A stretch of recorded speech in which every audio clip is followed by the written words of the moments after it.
y cambiamos el clima, nos ponemos serios de vuelta porque Sí, vamos a claro. hablar con alguien que es docente, que es secretario adjunto de UTE y secretario general de la CTA de la Ciudad de Buenos Aires, secretario gremial de CETERA. Él es Eduardo López. Buenas tardes. ¿Qué tal? Buenas tardes, gracias por llamar.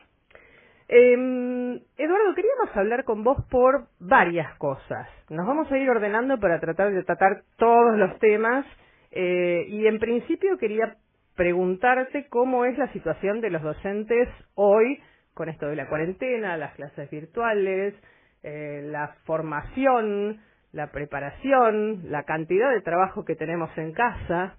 Sí. Es tal cual lo describís, dispar. Ujú. Depende del nivel de que seas maestro. Una cosa es un terciario de la capital federal, otra cosa es una escuela rural. En general lo que intentamos hacer es ni la aceleración ni la depresión, sino la reflexión. Es decir, esto es un hecho nuevo. Cuando empezó, bueno, había toda una onda, acá no ha pasado nada, seguimos todo normal, que es muy natural del ser humano, y sobre todo cuando abordamos a la niñez, a la juventud, viste, tenés un accidente, algo, bueno, no, vamos. Después nos dimos cuenta que no podés abordar el tema educativo como si no pasó nada. Claro. Bueno, y ahora estamos viendo, la segunda etapa es, bueno, esto no se soluciona más. O sea, el pesimismo, sería la depresión y la aceleración. Lo que nosotros hemos resuelto desde también el abordaje pedagógico y el ensayo y el error es abordar la reflexión. Ujú. Ejemplo, te puedo poner, mi hija maestra me mostraba las tareas, ella tiene segundo grado, Sí. la que le da a los chicos, bueno, ¿por qué te pusieron ese nombre tus papás? Es decir, que empiece a girar la palabra entre los propios alumnos, que empiecen a preguntar qué pasó, por qué no hay clases. Yo doy clases en secundario Ujú. y es distinto a primario. Qué sé yo, en Soldati, digamos, la mayor presencia se dio no en las redes, sino cuando se entregó los bolsones de comida.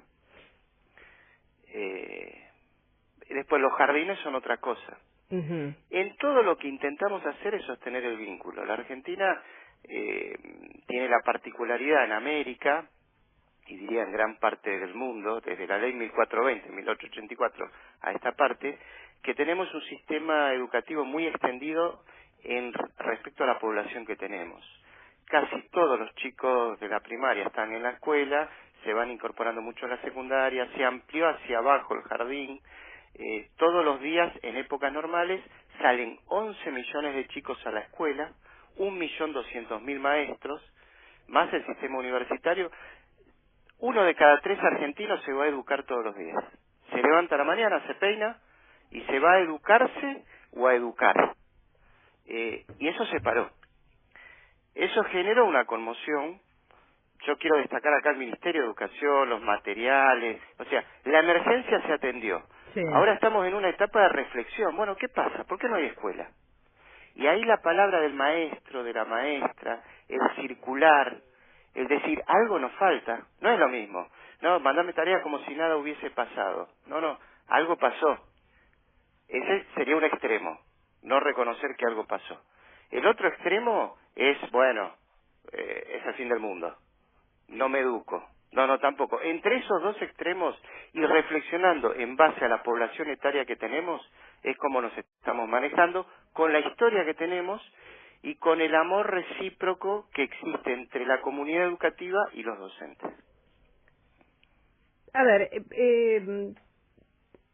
estoy como muy sorprendida, que calculo que a ustedes les debe pasar exactamente lo mismo, con los padres que dicen, no, porque a mi hijo le dan un montón de tarea.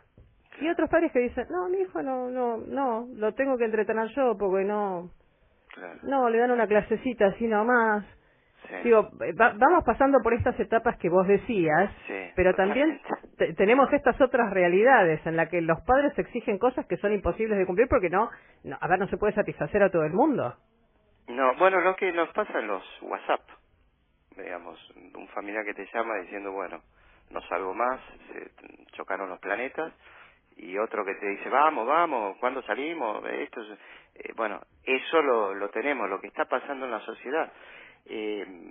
Atender a la diversidad es la tarea, y a las singularidades, desde un abordaje de autoridad pedagógica. Sí, nosotros tenemos padres que nos dicen, bueno, ¿cuándo le toman examen? Sí. Y en ese mismo curso, padres que no nos responden una tarea. ¿Me explico? Sí, O sea, claro. nosotros intentamos hablar con los chicos también, comunicarnos con los chicos.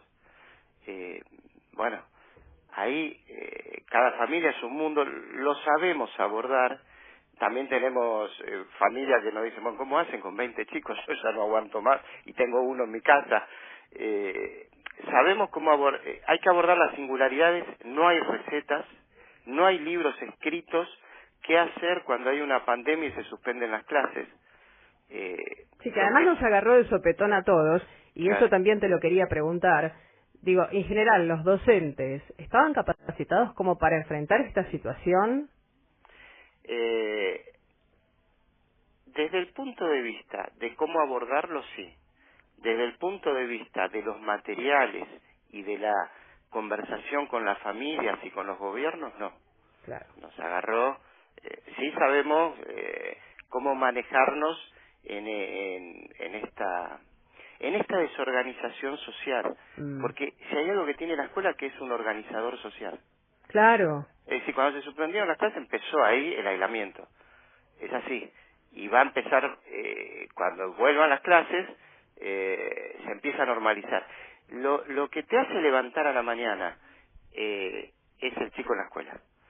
Es ir a trabajar también. El otro organizador social era el trabajo, pero bueno, desde que el neoliberalismo avanzó con este tema de vivir en la incertidumbre, no tener trabajo, como que el que quedó en pie fue la escuela. Claro. Cuando la escuela cae, pero a mí me parece perfecto que no vayamos a la escuela porque sería un foco de contagio terrible. Bueno, se desorganizó la sociedad y empiezan esto que vos decís, este caos, que nosotros lo vivimos vía mail, vía plataformas educativas. Ya te digo, desde el papá que te exige más aún que el chico, que vos estás en contacto con el chico, hasta el que no te responde. Sí, claro. Y no apareció más. A ellos tenemos abordajes y singularidades distintas.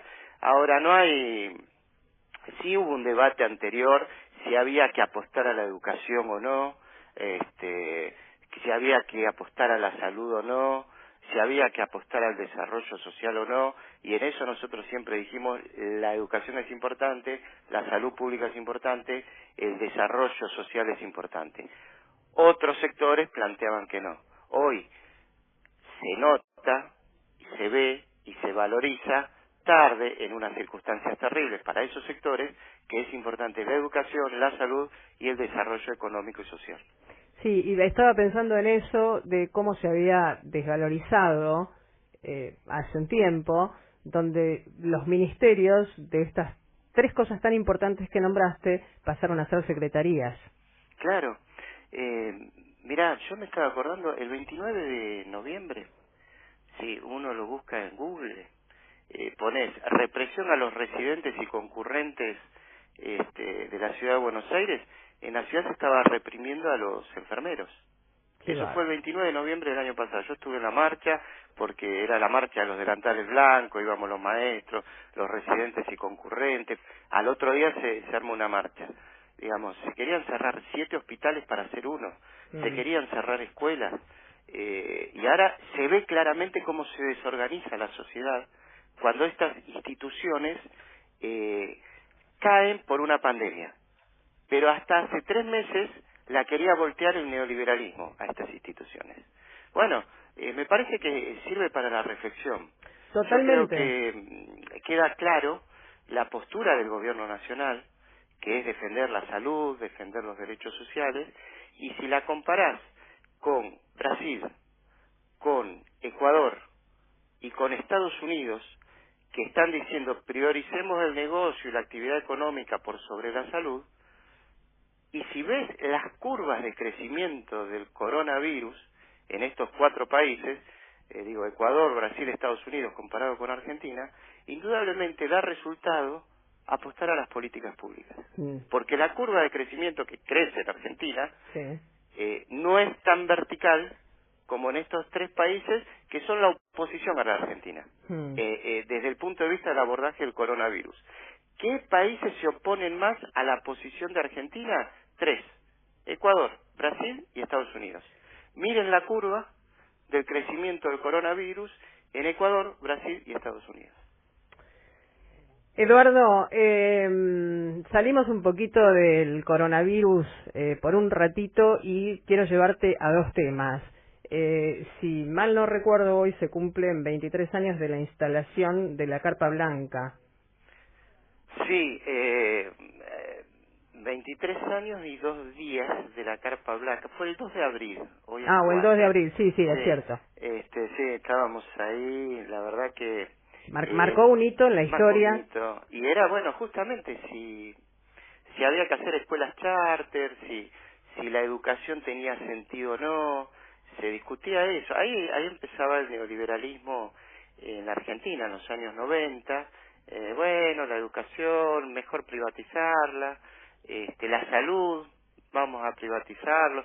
Me acuerdo que la primera marcha de apoyo a la Carpa Blanca, ¿sabés quiénes vinieron? Los del Malbrán. Mira. Pusimos la carpa el 2 de abril del año 97 y aquel entonces el menemismo, mandaba a lavar los platos al CONICET y decía que el Malbrán era, no tenía sentido, que digamos que la iniciativa privada iba a superar al Malbrán. Claro, bueno, había un desprecio absoluto por todo lo público, ¿no? Totalmente. Y me agarra como un déjà vu. ¿Sabés cuánto? Después yo hablo mucho con Daniel Catalano, secretario general de AT Capital. Me contaba que ahora en el menemismo, los 4 años del menemismo, quedaron 11 profesionales nada más en el Malbrán encargados de estudiar las enfermedades y prevenir las enfermedades infectocontagiosas relacionadas con las vías respiratorias. O sea, muy relacionado con esta pandemia. Y bueno, digamos, lo que vos decías recién, ¿para qué un Ministerio de Salud? No teníamos Ministerio de Salud. De manera tal que yo creo, estamos haciendo una clase a distancia también. Me parece que como las clases, tenemos que reflexionar y sirve para reflexionar sobre la importancia de la defensa de lo público, de la salud pública.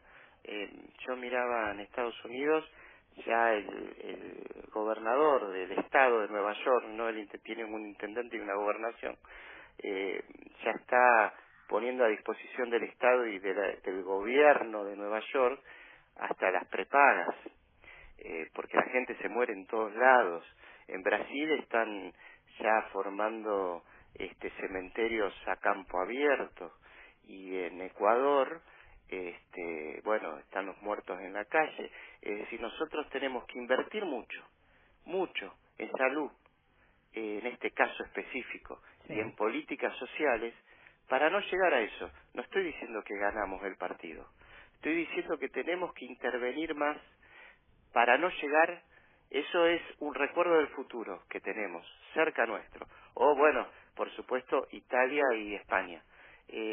¿Cómo salimos de esto? Para mí, con más inversión. Coronavirus, lo que tenemos que saber para prevenir. ¿Qué cuidados debemos tomar? Lavarnos las manos con jabón regularmente. Estornudar en el pliegue del codo. No llevarnos las manos a los ojos y a la nariz. Ventilar todos los ambientes. Desinfectar los objetos que se usan con frecuencia. Hablemos de los síntomas. Si tenés fiebre con tos o con dolor de garganta o con dificultad para respirar y estuviste en algún país con circulación del virus o en contacto con algún caso confirmado, no te automediques y consulta inmediatamente al sistema de salud. Para más información, entra en www.argentina.gov.ar o llama al 0800-222-1002. Argentina Unida. Ministerio de Salud. Argentina Presidencia.